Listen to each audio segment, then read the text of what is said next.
have an age difference. We have life differences. This is how you should live your life. I got the faith, because to get the faith, Got it. Well, let's jump into this. this is the Old School, New School podcast.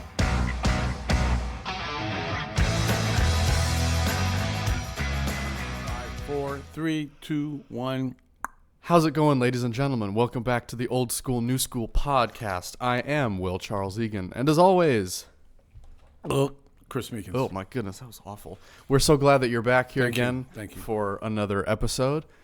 As always, there's a subscribe button above Chris's head if you enjoy the content that we're making, and help us out because, as we've been talking, it's been a rough week, man. couple of weeks. The battle for your mind. Yeah, we wanted to kind of start off with the battle of the mind. The mind is one of the most complex battlefields of any individual's life. I think it's especially for a Christian perspective, it's like, okay, is this a good thought or is this a bad thought? I was reading something this week where it's like just because you have a thought doesn't mean it's a good thought. True. Yeah. You just because you're Christian doesn't mean that all of your thoughts are completely perfect now. And then I was sharing again, I think I mentioned a couple weeks ago, just because if you think you're having temptations, is in your mind. Yeah. If you think that that's like ungodly, it's like, well, no, Jesus was tempted 40 days in the desert. Right. It took him after the third one to go, hey, wait a minute, that's the devil. Yeah, right. So temptation and information from the world, and it's just a battle. Like, okay, how do I process this? And so how do I not let this affect the things that it's affecting? Yes, which that in and of itself can become a stressor. Oh, yeah. Because it's like, don't let it affect you, don't let it affect you, don't let it bother you. And then the vicious cycle of worrying about not letting your worry affect the things of your life makes you worry more, right? That's what I deal with a lot. I mean, I was telling you about it. Here I am, I'm like, going through my day, and I'm trying to just, do normal tasks, and then I feel my, body start to freak out. And again, in my head, I think I'm good. Yeah. Right? Like I'm chilling, but it's like you have no control over your body sometimes. You just get overwhelmed with something that's subconscious that maybe you're not even aware of, that's just nagging at you in the back of your mind. And you're like, I'm just trying to buy groceries. Yeah. Or I'm hanging out with my friends. I don't want to think about this right now. And I mean, I'm pretty sure our listeners are getting tired of me saying that, but every Saturday at 6:45, I'm like stressed out of the mind. Yeah. And at 8:35, when I'm done speaking, I'm like, okay, it's a great day. It's going to be a great day. Yeah. But up until that point, it's because I'm doing something that I'm not naturally good at. And so, and I don't want those people, I want the men to come back. I don't want them going, okay, well, that was a waste of my brain cells. So you get yourself out of that. But like this morning, Joyce was joking with me again. You'll be fine in an hour and a half from now. Right. Yeah. And so that's what we have to know. We have to know the signs of what's happening, what's going on. Yep. I didn't get a paycheck this week, or my paycheck, whatever. Right. Yeah. Or my car's like a 1962 Chevy Impala. Keeps getting older and older with every single episode. Yeah. Yes, and these are just daily stressors that a lot of the times you don't process it. And again, every time I talk about something like this, I'm like, what are you? Come on, a wuss, be a man. Just ignore it and be free from problems. Well, we live in a world that the newscast is they're making their living on throwing stress our way. Yeah. And we got the election coming up, and I voted today. You did? I did vote today. That was fun. Was there a line? There wasn't. It's early. So, you just go in and go out. On a Saturday, everybody would be like, oh, yeah, I'm going to go vote. It was pretty good. It was pretty chill. Go vote. You can go vote anywhere in your county that even isn't in your district when you vote early. Vote early, vote often? Something like that. Yeah, that's what they said in Chicago years ago, a long time ago. Yeah. Anyway, so what were we talking about today, buddy? Well, we're talking about submission. Submission. Right. What is that? First of all, probably half the women that were listening to it hung up. Yeah, they're going, all right, that's enough. No. Not that kind of submission. A man's responsibility over a woman. We're not talking about that. We will mention it. I will mention it. You will mention it. Yes. Because you're in a much better position than I am. I'm in a much better place. My wife told me that as long as I submit to her, I'm good. No. So what are they saying there when they're talking about submission? What does that mean, submission? Because it's a dirty word in our world, in the society. Yeah, because you want to have control, or you want to be a strong, independent man or woman, right? You don't need to have anybody over you. I want to work for myself. I want to be self-employed. I want to have my own. And who does he think he is? I had someone at my car wash say, my partner was like saying something. She goes, "Who does he think he is?" I'm like, I'm pretty sure he thinks he's the owner. I think he knows. He's kind of signing our paycheck right now. He's kind of allowed to say that. Yeah, he's allowed to kind of be blunt. Right. Yeah. And there's a great quote here by Martin Luther at the beginning of the chapter. It says, "A Christian is a perfectly free lord of all, subject to none." I hear that and I go, that's right. That's how I want to be. And then the very next sentence is, "A Christian is a perfectly dutiful servant of all, subject to all." Oh, wait, what? That completely contradicts the previous statement. Yeah. It's like, well, yeah, it does. But the kingdom of God is upside down, and things are not as they often seem in the world. Well, they talk about like servant leadership and right, exactly. Yes. So you're serving people, right? Because that's what we're called to do. Jesus modeled that perfectly when he, washed the disciples' feet, and he stooped to the lowest point, subject to all. Okay. But at the same time, he's Jesus. He is Lord of all, subject to none. So it's like, well, how do you do that? It was like, well, do what Jesus did. I think, honestly, really what it is when you have this, I think the good word would be dichotomy. Okay. Big word there. Sounds like really important. Dichotomy is like you have one reality, and then you have a completely opposite reality, both of which are existing at the same time in equal measure, right? So Jesus is Lord of all. He is the King of all kings. He is God in heaven. He's the one who listens to our very prayers. He's the Lord in heaven.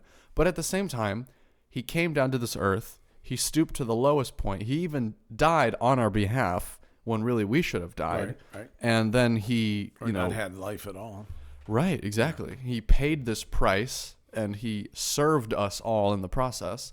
And then he rose again and conquered it. So it's like, well, how does this happen? Well, look to Jesus. I think Jesus modeled it perfectly. And then, it goes on a little bit here, the freedom in submission. So not only is it like, really nice and cool to be a subservient person because Jesus said so, but there are rewards to it. Absolutely. There's freedom. There's freedom. So I think when I was as a younger man, you always want to be the boss. You're like, hey man, I know what the hell's going on. Right, here. I know what I'm doing. I'm I'm good. You guys are stupid. Yeah. And then all of a sudden one day you're going, oh wait a minute, this guy kind of knows what he's going on. Yeah. And I think that I'm going to submit to his authority. Mm-hmm. That's really where I get caught up in this whole thing. Right. I'm going to submit to his authority. And when I do that, there's a pressure that I'm relieved from. Mm-hmm. That I'm not responsible. I don't want to say I'm not responsible, but I am not responsible for the ultimate answer. This person that has been appointed the leader. So I was in the military, and I was also in the fire department. Yeah. And without that authority, right. And then that one Bible story where the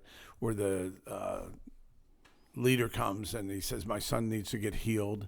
Mm-hmm. And he goes, I have people, all you got to do is say the word, Lord Jesus. Because I have people under me, and I tell them what to do, and it's a done deal. So I know that when you say it's a done deal, I can just go home and it's going to be done. Right. And Jesus is like, wow, that's awesome. Yeah.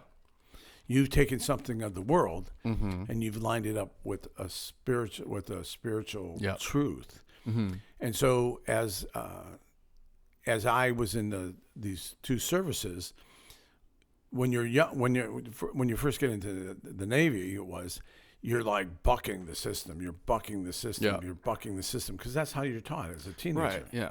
But then all of a sudden you're like, the harder I push against the system, the harder it is on me. Yeah.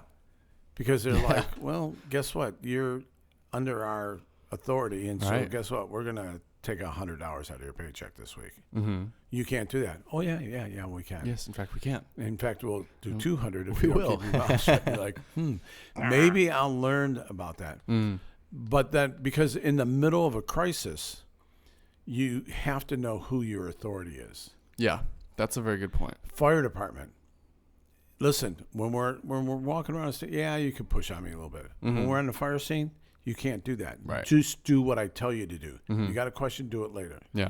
And so why? Because I'm seeing it from a different perspective. I know some information that you don't have. And if you have too many chiefs, you run around like a chicken with your head cut off. Right. Which I've never seen that. Have you ever seen a chicken with its head I've cut off? I've heard it before. I actually have. Get out. Yes. It's kind of frightening. It's very disturbing. Is it true that it happens? Yeah. It's very gross. I've seen like pigs, like chickens, animals. It's very horrifying. I wouldn't recommend it. But Okay. anyways, yeah. You'll have to do a YouTube video of that. It in fact is on YouTube, and it's gross. But aside from that, yeah. The book also talked a lot about this really important term, this thing called cross life. What is that? What does that mean? Well, but note this: Christ not only died a cross death, so he was crucified and killed in the process, he lived a cross life. The way of the cross, the way of a suffering servant, was essential to his ministry. So even before Jesus was ever crucified, in the things that he was doing, like washing the disciples' feet, stuff like that, that's cross life. So he was kind of mirroring the crucifixion in his daily life, doing little subservient things where he would subject himself to the needs of other people. And I think we can look to that and we can kind of mirror that in our own lives. Okay. And again, it's like, what does that mean? What does that mean? How do I serve other people in my daily life? How do I serve? Let's go back to the battlefield of the mind. How do I serve other people in my daily life when I don't feel like it? Right. When I want to just curl up in bed and sleep a little bit longer. When I want to just go home. Yeah. What then, right? Well, that's where your identity of who you are in Christ comes in. Yeah. Because sometimes you just, and again, this morning, I'm like, no, this is what I do. I do know how to talk in front of men. I do know how to do a presentation. I'm not afraid to stand up and talk. Right. I just don't want to sound like a fool. Right. But I have learned how to put a presentation together. And so it's going, okay, I'm going to push through this part because I know this is who I am, and this is really what I want at the end of the day. Mm-hmm. Yeah. And so it is a battle for, and it's muscling through. Go back to the war of art. Resistance. It's pushing through resistance. And it's the same thing with being The servant. the servant. Yeah. Subservient person. And again, it's like, you could say all that, and there's like the hustle culture of I'm going to wake up earlier and I'm going to do it by my own strength. It's Right. like, well, no, you do it by the Lord's strength in you, right? Because that's where you get the true supernatural power to do things that are beyond your own ability. Because if I were to do it by my own strength, I would buckle under the pressure that's put on me, right? There was no way I'd be able to do, like, let's just say I have to take like a medication for something, like I have a pain in my knee or something and I need to take a medication. If I'm going to run a marathon, I'm not going to just like grit my teeth. I'll buckle under the weight. Right. You won't be able to do it. Right. I'm going to need an outside source. I'm going to need a heavenly source, obviously, but there's no way that you can just kind of rely on your own strength, because time and time the Lord says that's not, No, you can't do it. you can't do that on your own. And you need an authority. Everybody's got a boss. Right. Everybody does, except for Donald Trump and Joe Biden. He doesn't have a boss. Right. They're the boss of everybody. Yeah. I don't take orders from anybody. Which is kind of amazing because they do. Yeah, they do. Everybody's got a boss somewhere. Everybody's got a boss. I'd like to find a person that. Oh, wait a minute, that's God. Jesus. But I also want to switch a little to the submission, where a lot of people think it's a dirty word, especially women. Yeah. And do you know any women that think that's like submission is like that? I can't even believe that you would say that. Yeah, it's really funny you say that. I remember a couple of times I've encountered this where obviously I exist in a very Christian sphere. Yes. And specifically with... Obviously. Yeah. You can tell by your hair. Yeah. And the Van Halen t-shirt I'm wearing. Right. This was from Walmart, by the way. This is really cool. But the Christian sphere that I exist in, obviously you listen to the world and you think of like the strong, independent woman that everybody wants to be, and you don't need, everything the past couple of years politically has been like, breaking free from the old, and we're going to do it our own way. It's going to be new. This is, postmodernism, as it's called. These are like the strong, independent women. I don't need to have a man over me. I can be my own boss. Thank you very much. Right? You hear that, and you just assume it's like, okay, this is just how younger women think. And then I'm talking to these women. There was this one girl I went to college with. Her name was Cabri, and I remember I was in church with her, and we were talking about like, the roles in marriage. And I was just I had loss of words when she said this, but she's like, oh no, I want my husband to be over me. I don't want to be in charge. I want him to be in charge. She literally said, no, I want him to be in charge of me. And I was just kind of like, what? A good thing we're not getting married. Yeah, I ain't being in charge of nobody. Excuse me? She was like, no, yeah, a man is supposed to be the head of the household, and he's supposed to control. And I was just like, is anybody getting offended by this? This is insane. And again, there's another girl at work, and she was like, no, yeah, the man's supposed to be the head of the household. I can be bossy, but like I want him to lead me. And I was like, this is insane. Like, does anybody else hear how crazy this is? Yeah. But it's like, well, no, these are very, like, these girls were raised very traditionally, right? And it's like, oh, they still exist out there. And you hear the world, and you hear all the things that you hear on social media or on the news, or especially from influencers, which is like the worst influence, ironically. Yeah, it's crazy. But they for no reason. They've no skill. Listen to me, for no reason. Because I look good. Yeah. Yeah, that's why I'm not an influencer. Right. Neither am I. It's not going to work out for me. Yeah, but it's completely contrary to what you hear in the spheres of the worldly influence. And again, it says in Corinthians, I was actually reading it in my devotional in 1 Corinthians, where it talks about, husbands, submit yourselves to your wives as wives submit yourselves to your husband. Right. It's like an equal amount of subservience, of submission to one another. Right. What's happened is they've totally perverted the word. Yes. They've like perverted it to the point where it's like, your generation, Gen Z sucks. Gen Z is like, no. Right. And it's like, I get, and it's been going on forever. Let's just say every Gen Z. There's beatniks. When Gen X were they're like, okay, you people are the most disrespectful people of the whole world. Right. And then millennials came. You are the most disrespectful people. Yeah. And then what came after Gen X? Generation X was the millennials. Then Generation Z. And then Z, and they're like, okay, that's just... Now it's the worst. And then it feels like it's just getting worse and worse and worse. It's still the same. It's rebellion in your heart. Yes. You're not going to tell me what to do. Mm-hmm. And that's why people... It's why people don't become Christians, because you're like, I'm afraid that God's going to tell me to do something, and I'm not going to do. I'm not doing that. I'm not going to the mission field.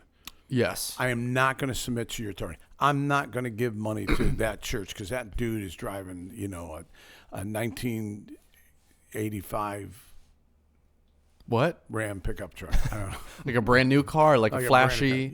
Or even a nice car. He's got a Beamer. Okay, so he doesn't need my money. Yeah. I'll keep my money. He might be really, really good with his money. It's also true. He might just be really good at investing. Yeah. So all that to say is that so we have this, it's like a dirty word. If you submit, then you will be a weaker or a lesser person. Yes. You'll be a beta male. And that is not... What does that say? Beta male? That's what my generation says. Don't be a beta male. Be an alpha. Be a sigma male. First time ever. Yeah. Never heard that. I figured. Beta male is like freaking soy boy, beta male. Oh no, I get it. Yeah. I like it. In fact, I think I like it. I think I'm going to use it. Start using it. That's right. Yeah. Don't call anybody in the church a beta male. They'll be like, "Excuse me," but I think a better term for that is in this here, revolutionary subordination. It's like, these are some crazy words that we're reading in this chapter. Yeah. So this must be like a deep book. this book, they've got real words in it. Celebration of discipline must be good. Yes. Right. But it says the Apostle Paul grounds the imperative to the church to count others as better than yourselves in the submission. That's crazy. That completely opposite to what we've just been saying, right? In the submission and self-denial of the Lord for our salvation. It says here, he emptied himself, taking the form of a servant. Philippians 2, verses 4 through 7. So this is complete opposite to everything that we said. You know, I'm going to be an alpha male. I'm going to be in charge. I'm going to do things myself. No. Revolutionary subordination. So like a revolutionary new way of thinking. You know, the kingdom of God just kind of, the way that Paul describes it is it's like this force that breaks into the world and completely turns everything on its head. And that's the radical revolutionary subordination of Jesus Christ, that he what does it say? He emptied himself, taking the form of a servant. Here comes Jesus from on high, right? Okay. Unseating himself from the throne of the kingdom of heaven, right. And he empties himself, taking the form of a servant. That is radical, right? And that's how we are to be. We're supposed to point people towards Jesus by saying, no, I'm going to serve you. Have you ever like served somebody or done something nice for somebody and they're just like blown away? They're like, what? What is this? That's, yeah. It's great, and people get humbled really yes. quick. It's a humbling experience. Mm-hmm. Or if you've ever been served by someone, you're like, stop it. Right. Stop it right now. Yeah, quit it. When I was on that cruise, that sailboat thing that I did for Braveheart, mm-hmm. This guy, the guy that put it together, paid for the boat, mm-hmm. paid for me to be there. The only thing I had to do is come up, throw down some money for food. Yeah. And he bought me this like really nice hoodie T-shirt that you wear out in the sun, one of those sun shirts. Yep. He bought us a dinner one night. Mm-hmm. He bought us this lei. He had shipped mm-hmm. in from Hawaii because it was like, I forget what the reason was, but I was like, and then he gave us another shirt, and I'm like, stop. Yeah. Stop. Yeah, for real. I mean, I can't take it anymore. I don't want this. Stop. And he's like, oh, man, I'm doing this because I love the fact that you're here. It was life-changing for me. So it was I think it was one of his best investments. Me. It was me, yes. But it's learning that, wow, here's someone that is serving me, mm-hmm. and he has no reason to. Right. There's no reason in the world for him to serve me other mm-hmm. than God told him to do that. Yeah, absolutely. And it's again, it's revolutionary. We're not expecting it. Whenever you get hit, you're like, for lack of a better term, it's like you're just standing there, like you have those dreams where you like go to school without your pants. No. You've never had a dream like that? No. You've never had that? People never had that dream. I'm just saying. People have that dream all the time. I'm telling you, I have that dream. Other people have that dream. Which is why you have these stress issues, okay? Exactly. But like, back on track. Never. All right, whatever. But when people feel like they're getting like all these gifts showered on them, you're just kind of like, you're stuck. And you're like, what do I do here? Yeah. It's not embarrassing. But showing up to school without your pants would be embarrassing. I'm calling you tomorrow morning if I have a dream tonight about going to church without my pants on church. Tomorrow. Yeah. You will have that dream now, and you're going to be like, God dang it, we'll put that in my brain. I'm going to kick his ass. Kill me. Yeah, right. Anyway, I want to go back to this woman thing. So I want to make sure that, when we're all servant to someone. Now, I want to talk about marriage. I know it's totally off track, but I'll take notes. You said it in the verse. Men submit to their mm-hmm. wives. They didn't say submit to them, right? No, yeah. It said submit to them. Men, submit to your wives in the same way. Well, it says, wives submit to your husbands, and in Okay. the same way, husbands submit to your wives. Okay. In the same way. That's the part that men forget. Yeah, in the same way. Oh, wait a minute. I'm supposed to. So, like, there's this thing of like, well, who's got the final authority? Well, the truth is in a lot of things, Joyce is a lot smarter and she thinks it through. In other things, I'm like, no, we're not doing that. Yeah. And she knows that I'm speaking out of my superpower. It could be Right. something like we walked into a room and I'm like, we got to go. And she will just like, okay. And we'll get in the car and she'll go, what was that all about? I'm like, bad juju's. Bad juju. I'm just not feeling it. We'll go in another place and she'll say, hey, I'm not feeling it. And I'm like, Really? what are you talking about, woman? We're with my friends. And no, I'll go, all right. In the same I'm way. cool. In the same way. And so, but they think that someone has to be a winner. And that is not, submission doesn't mean that someone has to be a winner. Right. Submission means I'm going with you and we're going to be a winner. Right. We're going to be a winner together. And by me standing behind you, basically lifting you up, Yeah. I get to be part of a win that is what. Now, if I got a bad leader and he's like, oh, yeah, if you guys weren't here, this place would go broke without me. That's not. It's hard to submit to someone like that. Yeah. I heard it once said in one of my psychology classes. This is a great little short blurb about what marriage is when there's like an argument, right? It's not you versus me. It's you and me versus the problem. Right. Because we're not standing on opposite ends of this issue. No, we're supposed to be united. I mean, it literally says men and women become one flesh. It's the two of us united together, not one over the other. Right. We're going to be equal in this, and we're going to face the problem, not face each other and fight. We're going to face the problem and fight. Right. And what ends up happening is sometimes they'll say if it's that important and you can't come to a conclusion, you just don't make a decision. And people are like going, oh, we got to make a decision. We'll do it my way. Or you want to get to, quite honestly, I'm okay with, I don't agree with it, but let's go ahead and do it because I'm willing because I know that you have thought a lot about this or whatever. Again, where Joyce is strong, I'm weak. It's just what it is. Right. Now, people that are really both alpha people, male and female, Butt heads. I don't know how they do it. Oh, yeah. I just don't know how they do it. We've been very fortunate. And my wife's, she's like all about, I mean, I give you, you need to hear my thing. But she can dig in too. Dang. She can let you have it? Yeah. She can dig into like, we're not going to do it. Right. So submission is not, submission is, we're doing this for the greater good of what we believe in. Now, I also don't think this is where people like, well, what if my pastor tells me that I should quit my job and do this? And it's like, well, first of all, your pastor isn't God. Yeah.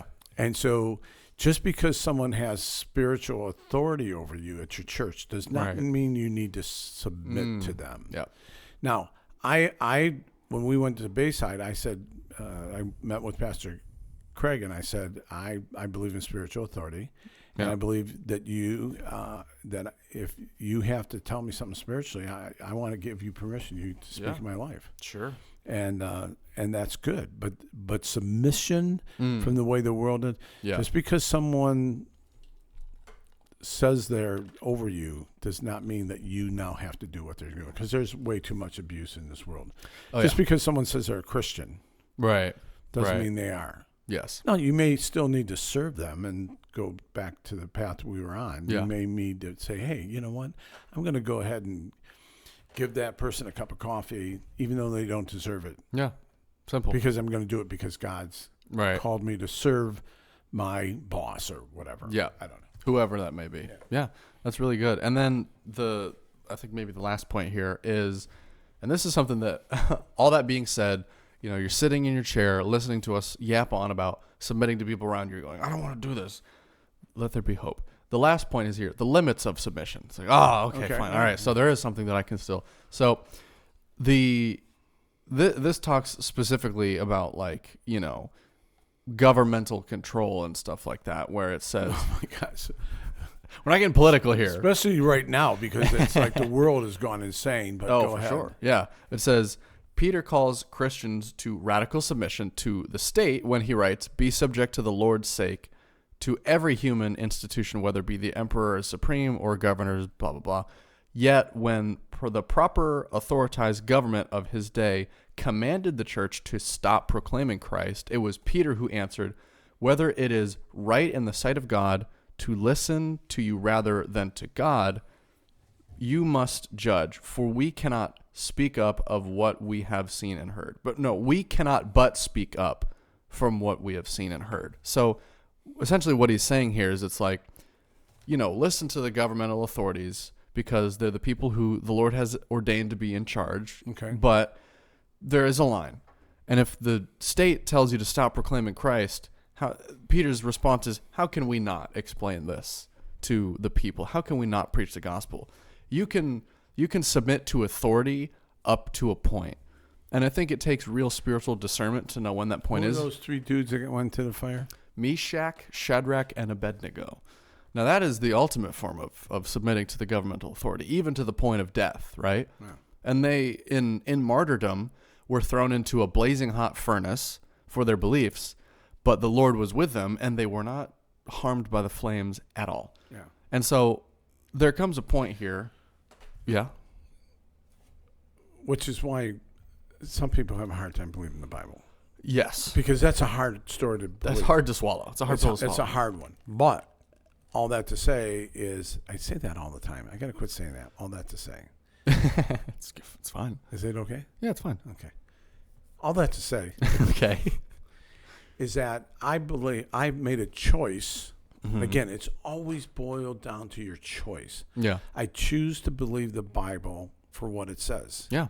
And if it turns out to be untrue, then okay. All right. But right now, I Mm-hmm. believe that God saved those three men. Mm-hmm. Jesus saved those three men. Yeah. And he can do the same thing for me. Sure. It's the same thing with the submission. I Mm-hmm. have to choose to do things. I have to choose to believe that this part of the Bible is just as true Absolutely. as that part. Right. Or is the part that says if I, love Jesus, I'm going to prosper. Many people believe that part, right? Yeah. But it's a choice. Yes. It is a choice to submit. It's a choice to lean into the Lord. The more you lean into the Lord, the more you give up control of the things in this world, the more you will be entrusted with, right? That's the parable of the talents. Right. You were entrusted with much and you succeeded with it, so I will entrust you with more. And so I think the whole discipline of submission, when it comes to like the limits of submission, it's like submit to and this is again specifically to like the worldly authority, submit to the church authority, submit to the governmental authority, but you have to be in the word enough to know when that authority begins to overstep. Right. And that's when you have the authority and the right to say, no. Yeah. No, not you, him. Yeah. Right? Not you, group of church elders.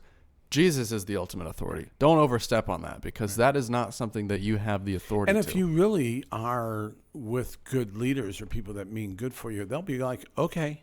Exactly. No, you got to do this. Anytime someone's like, no, you got to do this because I said so, and you are under, and they start, it's like That's when bad. you're a teenager. It's like when someone comes up to you and says, no, you got to do this. And you're like, Right. I'm pretty Yeah, sure I'm right. gonna do it. Yeah. No. That ain't going to happen. No. So that's a very, because, heck, I had my rebellious teenager stage. It wasn't as bad as like sneaking out and doing drugs. Right. Right. Right. I had a very, I guess you could say, libertarian upbringing. My parents weren't like super strict and like coming down on my head with the hammer with rules with certain things. So like I stayed out You late. never had a curfew, right? I'd never had a curfew. Yeah. No.